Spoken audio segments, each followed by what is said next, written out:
Welcome back, you guys. Glenn with Old School Millennial here, and today I'm going to be showing y'all my top 5 favorite vintage tools that I use. Just something to look for whenever you're maybe at a flea market, estate sale, or garage sale.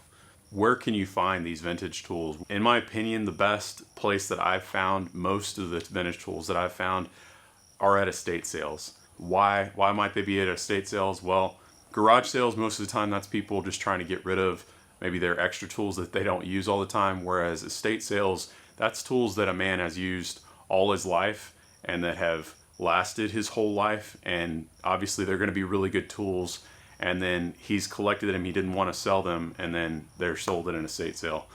That's been the best place where I've found tools. For me, I like hearing about the story behind that man that had those tools, because it just tells a little bit about whether that he was a mechanic or whether he was maybe a pilot. I like hearing those stories just because I like history. So let's check these out. So first off, I'm going to be starting with the toolbox that I am holding these tools in. This toolbox I actually picked up at an estate sale, and the guy told me actually it was from the 40s, basically like World War II era. I love this toolbox. I have a lot of different toolboxes that I've collected over the years. This is one of my favorites. I have used this toolbox in the past for many different things, but for right now, it is got the tools that I'm going to be showing y'all today. I'll start out with the sockets that I found at different estate sales. If we start out looking at sockets, these are actually Cornwell sockets, and then Mac sockets here, and then vintage, this is Snap-on. Back in the day, Snap-on used to have this style insignia, and then just old school SK sockets. Why do I like these old sockets?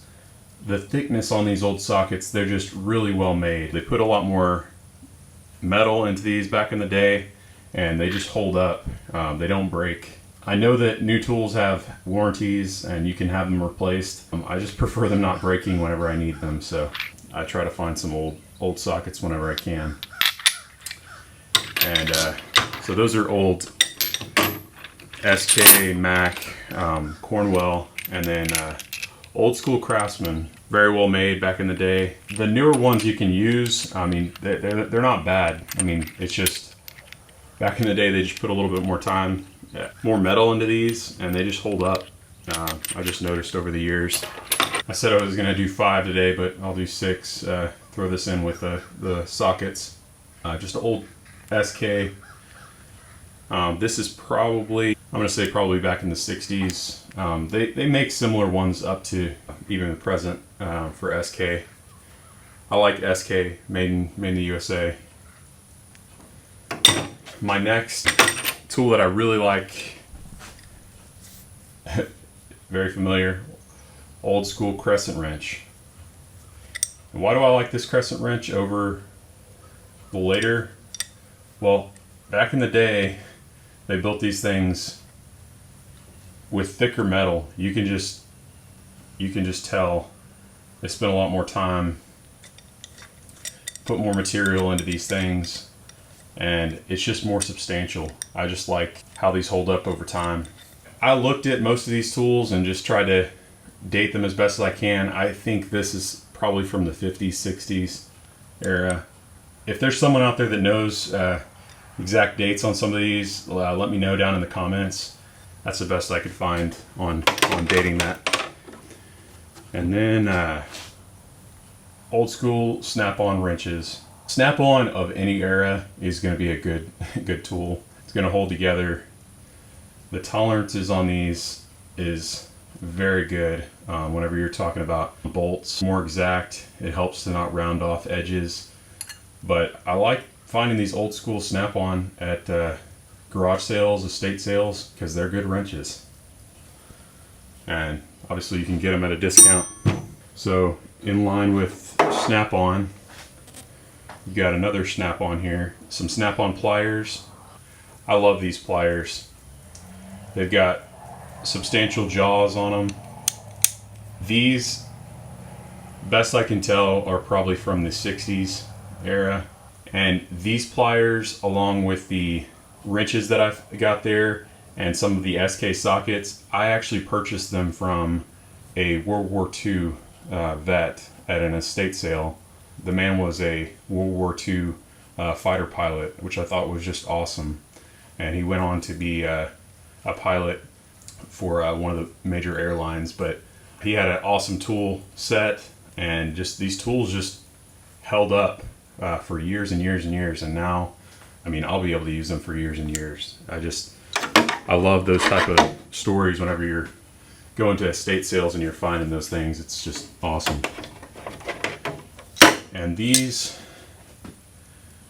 are fence pliers. So this is, you can read the insignia on there. It's Utica Tools. The model is 1932. My dad actually got these at a flea market, and he brought them to me. I was actually living in the suburbs at the time before I moved out here. When I first saw them, I didn't even know exactly what all they did. But now that I've moved out to the country, I realize what all these are capable of. These are awesome. This is for hammering in fence staples and then pulling them out on whenever they're in posts, and then also pulling out those staples. Awesome tool. If you're gonna have one tool for fencing, this is a great tool to have.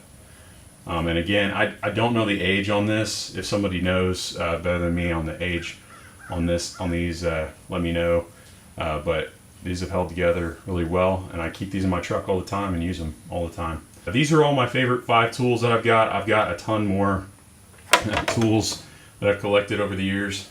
If y'all like these type of videos, don't forget to hit the subscribe button and the bell notification if y'all want to be notified whenever I post new videos. And y'all see y'all in the next one.